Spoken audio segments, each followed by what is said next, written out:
Quais são as leis que a gente tem que procurar nós como meliponicultores, tanto quem não tem nenhuma colônia ainda, quanto quem já tem um meliponário com mais de 10, 20, 30, 100 colônias, mas que ainda não sabe sobre legislação?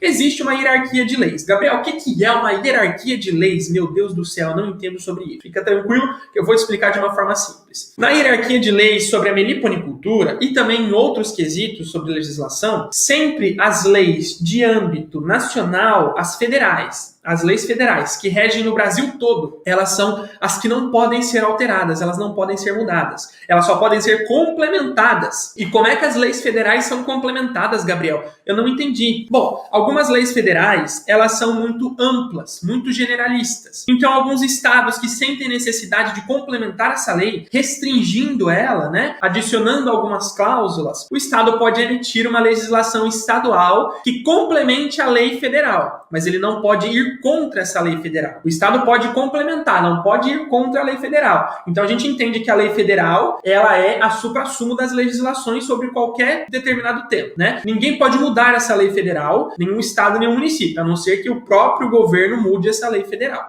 Mas estados e municípios não podem fazer essas alterações, eles só podem complementar. E aí embaixo da lei federal, então, vem as leis estaduais. Cada estado, se sentir necessidade de mudar a legislação federal, ele vai complementar essa legislação com cláusulas específicas em outras resoluções, E aí, se surgiu a necessidade de algum município desse estado complementar ainda mais essa legislação, aí vem as legislações municipais. Então, dentro da hierarquia de leis, a gente tem as federais, depois vem as estaduais e depois vem as municipais. As federais, todo mundo tem que seguir, de todos os estados, de todos os municípios, sem exceção de ninguém. E hoje, para o Brasil, a legislação federal que é mais vigente para a prática da meliponicultura é a Resolução CONAMA 496. Resolução CONAMA número 496. Para você que quer acessar a Resolução CONAMA número 496, e eu aconselho que todo mundo que está começando ou que já tem abelhas, leia essa resolução para saber o que pode e o que não pode ser feito. O link dela está na descrição dessa transmissão. Tá lá, CONAMA 496,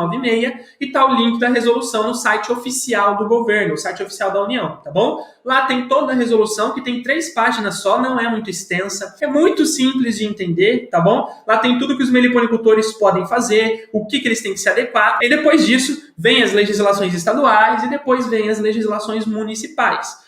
Sobre as legislações estaduais, aqui embaixo tem o link de uma live onde eu explico as legislações por estado, dos estados que têm essas legislações. Tem alguns estados que não têm legislações. Uns exemplos de estados que têm: estado de São Paulo, estado do Paraná, Rio Grande do Sul tem legislação, Santa Catarina, estado da Bahia tem legislação, Espírito Santo tem legislação específica sobre meliponicultura, alguns estados do norte têm legislação, alguns não têm, e são muitos dos estados, a maioria, que têm as suas legislações estaduais. Então tem uma live aqui onde eu mostro cada estado qual legislação que vocês têm que ler. Gente, não é muito complicado ler essas legislações. O complicado é entender elas, tá? Por isso mesmo que eu estou apresentando esse aulão de hoje, para todo mundo conseguir, de uma forma mais simples, entender essas legislações, tá bom?